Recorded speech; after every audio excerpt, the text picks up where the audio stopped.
Okay, in the first part of this, we actually mainly talked about the present and is, touched on your history of teaching here at Lehigh a little bit. Now, I want to go back even farther, okay? Have you been acting like since grade school? Has it always come like almost naturally to you, or? No. I nod my head. I give you a lot of credit for admitting that because some people wouldn't. Oh, yeah. No, I love my story because it makes no sense, and that's the best kind to tell. But no, when I was much younger, I grew up in New York City, and I went to specialized schools that specialized in math and science. So that was very much my track. And growing up, I do have to say the arts, my parents were great about taking me to see plays, and I had those influences, which is more than I could say for my friends. I remember one day after school when I was in high school, my mom was taking me to see a play, and I was upset about it. I was so mad. I don't want to go see this play. It's on Broadway. And it wound up being Fences, starring James Earl Jones by August Wilson, which is one of that gift of seeing that production. I still remember it, and we were in the nosebleed seats, and we had opera glasses. I didn't know I was going to love theater then, but if I had those gifts given to me throughout my life to see wonderful performances or have family members that were performers and always be exposed to it. But I never thought that was going to be my path. So I actually did math and science all the way through high school and went to college to be an engineer in computer science. And then I failed. Perfect school for it. Yes, I failed miserably. I failed out of college. It was scary time, and I didn't find theater right away. I was, like a lot of college students, like, what is it going to be? What am I going to do? I just knew that what I always thought I was going to do, I hated it, and it wasn't for me at all. And my mother one day, I had petitioned to get back in school, and they said, okay, come back and know what you're going to do when you come back. And my mother and I were frantically trying to figure something out. And my mom said, well, what about this acting class? You got an A in that. Why don't you do that? And I said, yeah, right. I'm going to go to college and be a theater major.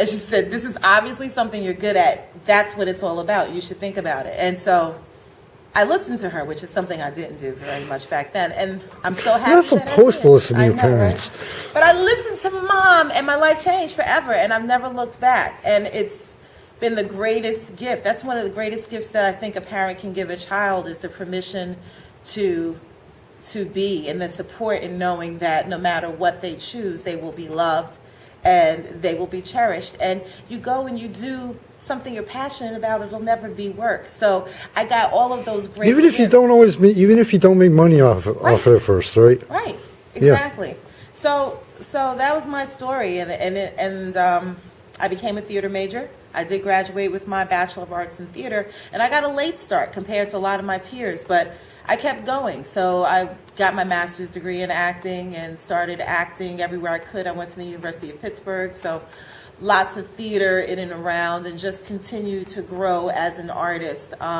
once I was on that track. But I look at my friends who've been acting since they were like 5 or 6, and I'm always so envious. So I go around to kids in my family or small children everywhere. If I see it in somebody, I feel it's my job to at least draw the attention to the parent, because I didn't get that. So, yeah, but that's also important because, you see talents in them that, that the parents or, brothers, sisters, whatever, other siblings might not see. So that's actually very important. Also, like, I know, like, I try to support School of Rock. Mm-hmm. Those are the actors that are coming up that will hopefully keep the actors still having jobs as slowly as computer CGI takes over.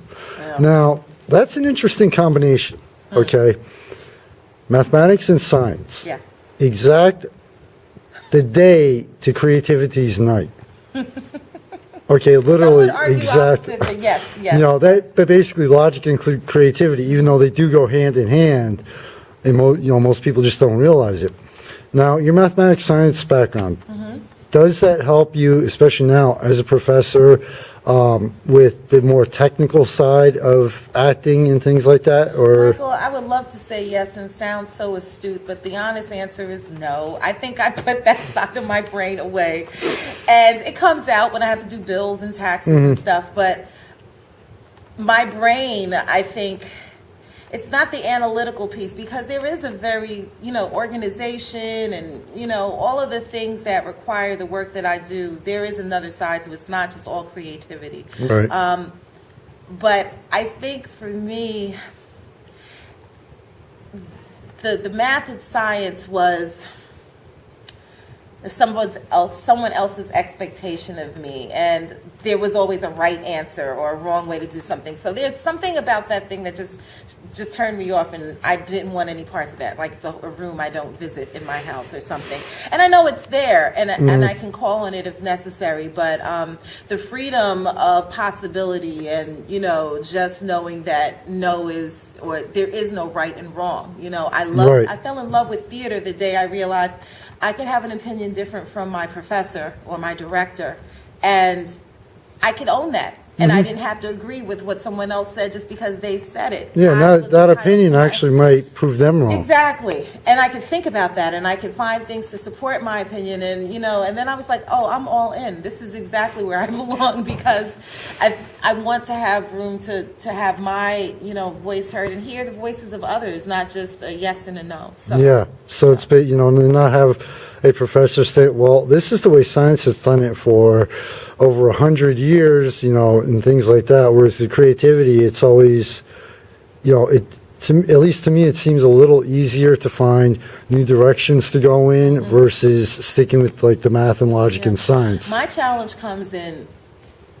the people who that are from that world, and then they come and visit and play in mine, but their mind doesn't want to let them play. So where I'm saying there's no right answer, it's whatever you think it is. Like that, people have a very hard time with the openness. I'm over here like whatever you want it to be, and they're like, no, that's wrong. It has to be this or that. So I often have coaching notes in my classes, like turn your brain off, stop thinking, get that sensor out of here, like just the other things that we always get hung up on. Or as someone I know I like to think of it this way: close your eyes, then tell me what you see. Nice. It's sometimes it's the only way we can. It's like close off the physical senses, then tell me what you experience. Right. Now, yes, I actually did blank on my next question. That's okay. Congratulations, you're the first person that actually had to have me do that. But okay, going in an entirely different direction here, just because I love switching up tracks so much. Highlights of your career, both college and the acting itself. I'm not asking for a list. I'm not asking, okay, this was the best. I don't do lists. I can't stand lists. Just some of the highlights, some of the things that, okay, let's just say, okay, we're coming up on the end of 2013. Looking back on the past 10, 15, 20 years, some of the highlights. Some of the highlights. Since I've come to Lehigh, I helped discover a Hollywood actor. He was going right through those doors right there, and now I can point to him, and he's on television. His name is Robert Christopher Riley. He's on a regularly recurring show on VH1. He's from Lehigh. The show is Hit the Floor. He's done a lot of television shows, film. He's established in Hollywood and is doing his thing, and I'm terribly proud. Just because I had to pretty much harass him into auditioning, but once he finally was in, it was over.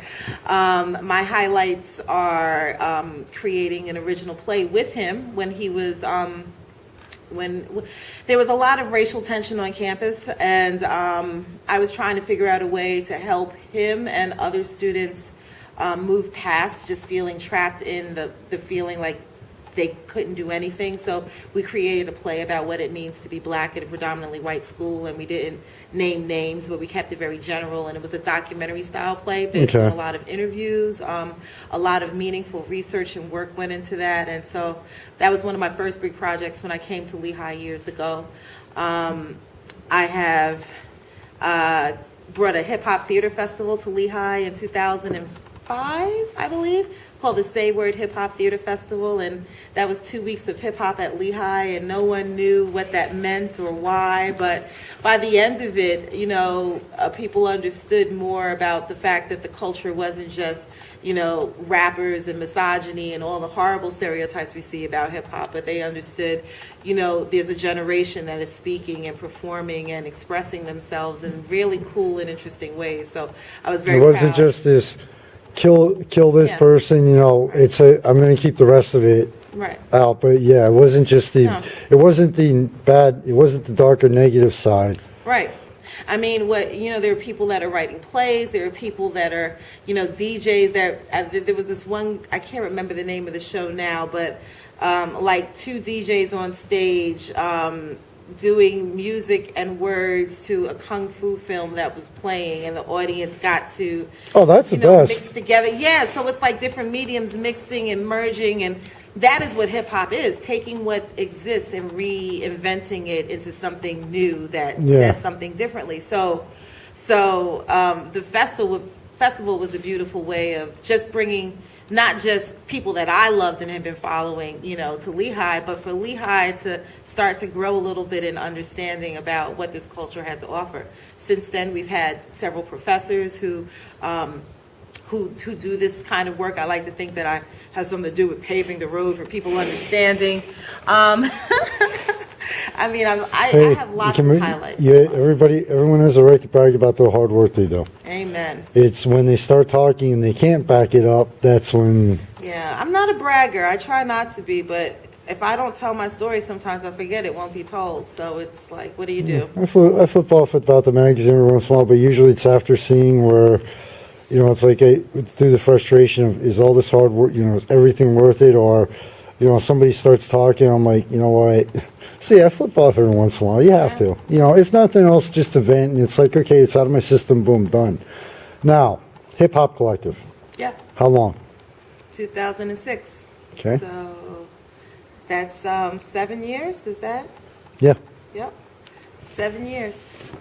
Red Sun Productions. That's our first show. My girlfriend and I put it together, and it's been something we do because it wasn't just enough for us to want to perform. We had lots of friends, and know there are lots of talented people locally that wanted to have a place.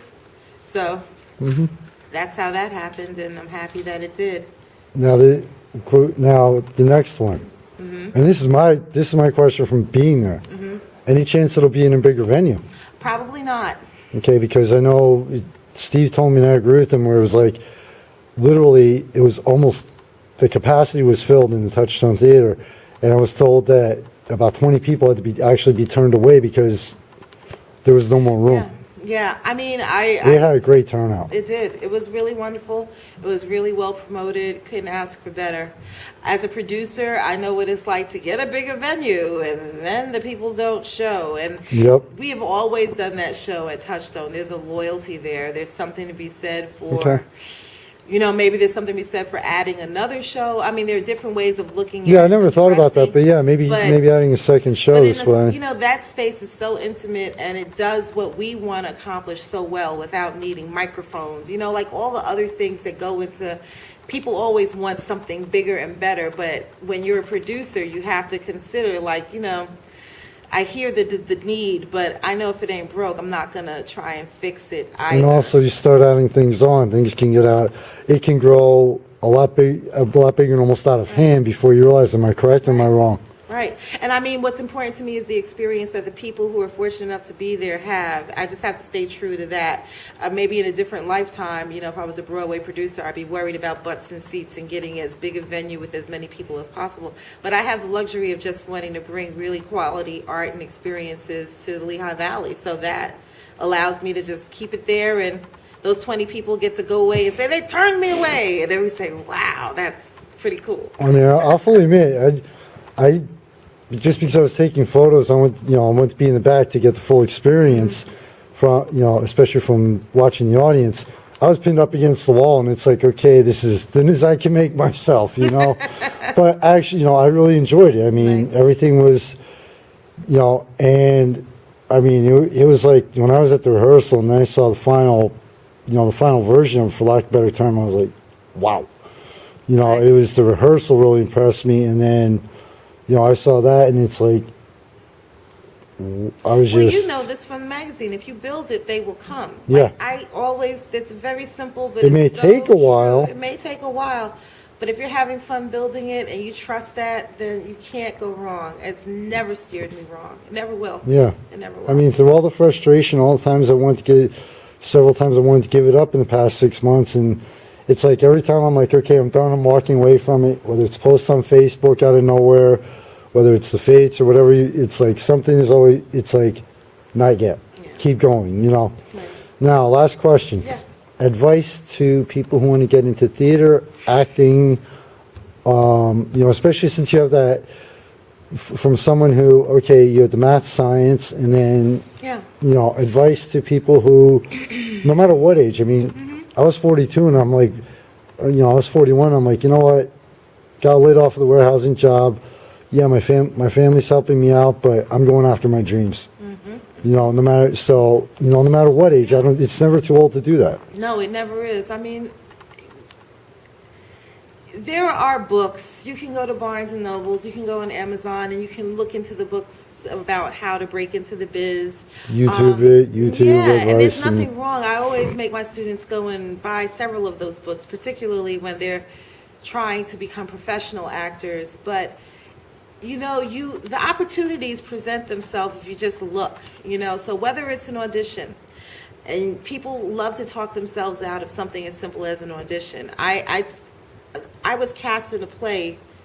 No, I took an acting class, that's true. But the first play I ever did, I wasn't going to audition for. Somebody had to say, go on, just go, try. And I did, and I got the role, and then my life changed forever. But I wouldn't have gone and done it. So, Yeah. you know, if you look we around, give you ourselves see, 1,000 reasons why not to? why we think we'll fail. Right. And one And that's reason what- why we might And succeed. that's with everything in life. You know, Yeah. whatever that goal is, there'll be a whole list of reasons why I'll do that after I've done these things. But if you just look around, if you really are interested in just getting your feet wet in acting, or if you have someone or you know someone who wants to, you want to encourage them. If you're not the person, you want to be a support system to the person who wants that.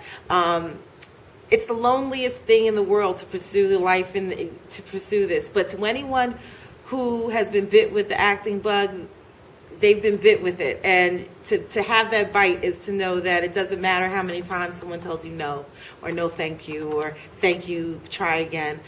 You do it because you love it. You do it because it's greater than you. You do it because you have to.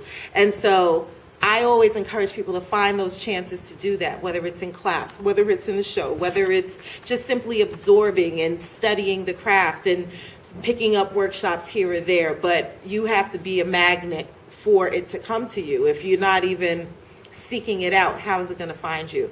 But if you're... Sometimes it doesn't work that way, just not too many. Sometimes. But, you know, very rarely do you just sit at your computer and just imagine, you know, everything. You have to type it in. You have to be the one that's out there attracting it.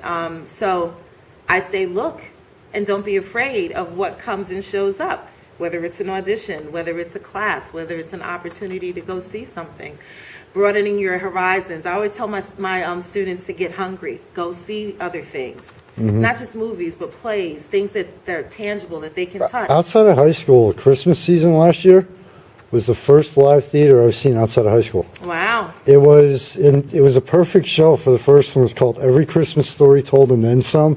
It was a comedy, and it was just like, I was almost in tears. I was like in tears, you know, laughing so hard. So yeah, I finally... Yeah, if you don't, you've got to go. You got to go out there. You know, there are lots of stigmas associated with this acting stuff. But if you love it and you want to pursue it, even if it's something quiet in your heart and only you know about it, you owe it to yourself to try and do something with it. No, I just thought of one. This is a perfect way to close it out, okay?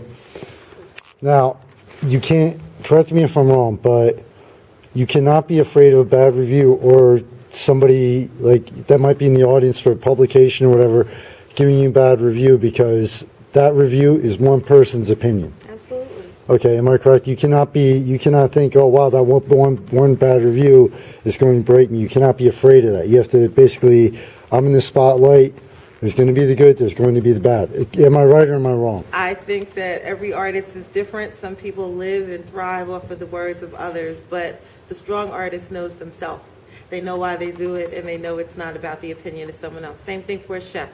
Those food critics. Same thing. You know, like there are people set up to critique. That's their job. And then there's people that are set up to create. Yeah. You know, and that's your job. So yes, I don't prescribe to the fear of what others say. You know, I often like it when what I do pushes and pulls and provokes other people. Then I know I'm doing my job. You know, if I'm just doing something where it's the same thing, why do it? Why do anything? If you're just going to copy the standard or the if you're just going to go with the status quo, basically. Yeah, if we're all going to just sit around and do the same thing, and we all feel safe, and that's recognizable, and that looks just like that, then what are we doing really? You know, there's a certain amount of bravery and confidence that has to come with being an artist, and you know, sometimes people's words will hurt if you let them. So don't let them. Okay. Well, thank you very much for your time. I appreciate it. I can honestly say something. I love talking to you. I love watching you in action. Yeah. You have that personality, and I'll be honest with you, that type of personality. Yeah. Be my agent, Michael. Give me some work. Take me past the valley, brother.